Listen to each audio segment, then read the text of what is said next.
Les mystères de Choc.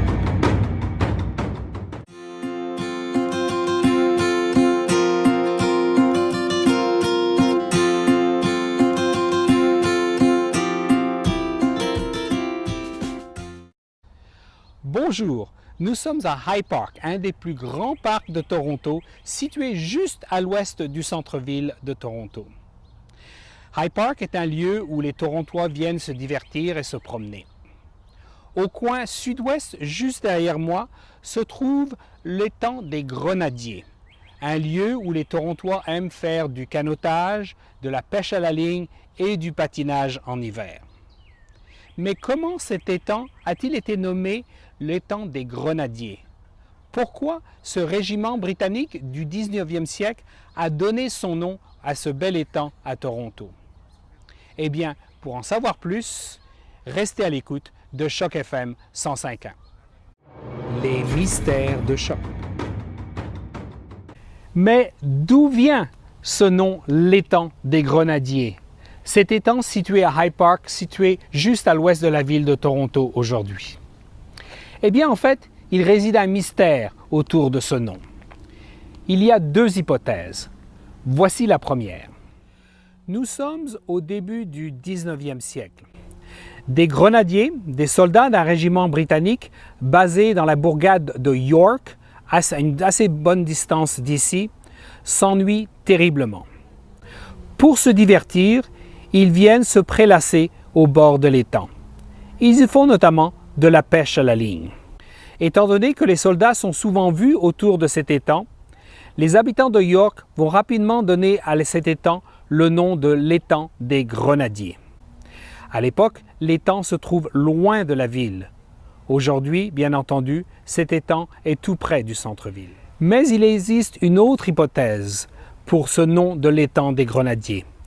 Eh bien, pour en savoir plus, je vous invite à écouter Choc FM 105.1. Les mystères de Choc. Mais d'où vient l'origine du nom l'étang des Grenadiers?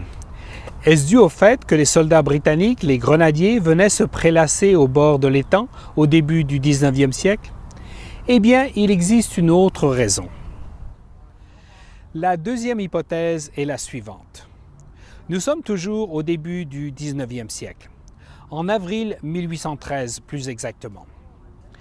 L'Angleterre fait guerre contre les 13 colonies américaines qui viennent d'acquérir leur indépendance.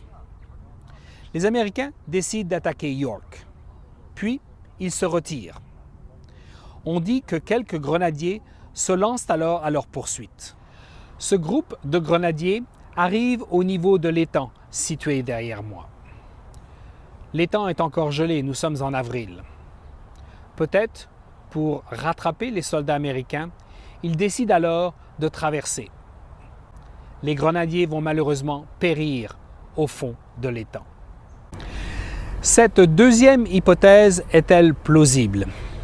Eh bien, pour en savoir plus, je vous invite à rester à l'écoute de Choc FM 105.1. Les mystères de Choc. Le mystère du nom l'étang des Grenadiers réside-t-il dans le fait que des grenadiers britanniques auraient péri sous les glaces de cet étang en avril 1813 alors qu'ils poursuivaient des soldats américains? Le doute demeure. Il est vrai que nous sommes en avril et que la glace était probablement très mince. On a retrouvé des traces d'une telle poursuite, mais les dates ne concordent pas. De toute façon, il est impossible de retrouver les corps des grenadiers, puisque le fond de l'étang est couvert d'une très épaisse couche de sédiments. Qu'advient-il aujourd'hui du mystère qui entoure le nom donné à cet étang, l'étang des Grenadiers? Eh bien, je vous invite à rester à l'écoute de Choc FM 105.1. Les mystères de Choc. Eh bien, le mystère reste entier sur le nom donné à cet étang qui se trouve derrière moi et qui est situé à High Park, l'étang des Grenadiers. Il reste que les Torontois vont continuer de l'appeler par ce nom tout au long des années. Peu à peu, le parc et l'étang vont faire partie intégrante de la ville, puisqu'à la fin du 19e siècle, son propriétaire, John Howard, va le donner à la ville et il va devenir un parc. Et puis la prochaine fois que vous viendrez vous promener sur les berges de l'étang des Grenadiers à High Park, peut-être vous serez en mesure d'élucider le mystère qui entoure son nom. Quant à moi, je vous invite à écouter le prochain épisode des Mystères de Choc.